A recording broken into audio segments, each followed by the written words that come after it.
All right, let's get right into it. We're going to unpack a story that is just incredibly dark and complex. It's all about staggering power, secrets that are locked down tight, and a justice system that's, well, really being put to the test. You know, it really does sound like the beginning of a bad joke, right? When you look at these three people, you think, what on earth could they possibly have in common? They come from completely different worlds. First up, you've got a former president of the United States. I mean, we're talking about one of the most powerful men on the planet during his time. And then, over here, you have a literal prince, a member of the British royal family, a guy who's supposed to be all about tradition and duty. So, what's the answer? Well, the single thread pulling these completely separate worlds together, it all leads back to this one man, Jeffrey Epstein. And believe me, their connection is just the tip of the iceberg. It's the doorway into a story that is so much bigger and honestly, so much more disturbing. Okay, so this whole thing just blew up again recently, and it started with these photos. Photos that completely shocked everyone. And the crazy part is, they hint at this huge dark truth, but they hide just as much as they show. So what we see here is undeniable proof, right? You've got these incredibly powerful men right there with Epstein. But then you notice, all the images of the young women with them are blacked out, totally censored. And you have to ask, who are these women? And why is someone protecting their identities so fiercely? A source close to this whole thing basically called these photos a trailer. Like this is just a little taste of what's still locked away. For the victims, you can imagine this is not justice. It's just a slap in the face, a brutal reminder that the real story is still being hidden. So to really get why these photos are such a big deal, we have to look at the guy in the middle of this whole web. Who was Jeffrey Epstein? I mean, how does a guy with no obvious legitimate source of income build a network so powerful it ropes in presidents, princes, and the biggest names in business? And that brings us right to Epstein's web of influence. See, this wasn't some regular story of a self-made billionaire. Nope, this was something else entirely. It was this massive empire, meticulously built on two things: a whole lot of mysterious money and relationships with the most powerful people you can imagine.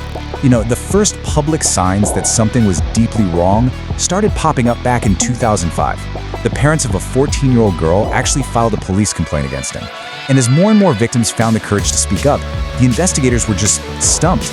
They're looking at this guy with a private island, his own jet, but nobody could figure out where all this money was coming from. And then the crazier part. Even with these incredibly serious charges, he somehow used his connections to get this secret, quote-unquote, sweetheart plea deal. He ended up serving just 13 months. 13. It was a sentence that just made people furious and honestly just baffled. And check out this quote from Donald Trump. Now, this was from way before the whole thing exploded. It really shows you just how normal it was for Epstein to be hanging out in these elite circles. He wasn't some creepy guy lurking in the corners. No way. He was a terrific guy, a fun guy to be with, a celebrated member of the club. His whole operation, his modus operandi, it was just chillingly systematic. It was like a machine, cold and calculated. Step 1, he would target vulnerable young women, a lot of them from poor backgrounds. Step 2, he'd lure them in and then completely isolate them, flying them on his private plane to his private island, a place where the law couldn't touch him. Step 3, he'd use these young women to entertain his powerful guests. And the alleged final step, the real endgame, create compromising situations, get these powerful people on tape and photos, giving him the ultimate weapon, blackmail. Let's not mince words here. In Epstein's world, people, specifically young women, were just a commodity. His whole empire was allegedly built on exploiting the vulnerable. The female body was basically currency. It was a tool he used to buy influence, to get access, and maybe most important of all, to buy silence. So for years and years, this guy just seemed completely untouchable. But things started to change. You know, with the internet and a new wave of journalists who just refused to let this story go away, his powerful friends couldn't protect him forever. The law was finally closing in. And that's what leads us to the most shocking part of this whole story. The year was 2019, and this was the year it all came crashing down, or so we thought. Federal prosecutors, armed with brand new evidence and incredibly brave testimony from new accusers, arrested him. It really felt like a massive earthquake. The guy nobody could touch was finally going to face justice, and everyone assumed his powerful friends were about to be exposed too. But just as the entire world was holding its breath, waiting for a trial that was going to blow the lid off some of the world's darkest secrets, the story took this unbelievable turn. A turn that, for a lot of people, felt a little too convenient. The one man who knew everything was suddenly gone, permanently silenced. Okay, so his death, which happened in a high-security federal jail, is just surrounded by questions. The official story? Suicide. But just look at the details. The security cameras outside his cell? Oh, they malfunctioned right at that moment. The 2 guards who were supposed to be watching him? Yeah, they were reportedly asleep. And boom, just like that, the man who held secrets that could literally topple governments was gone. Which leaves us with the one chilling question that has spawned a million theories. Was it suicide? Did he just not want to face the music?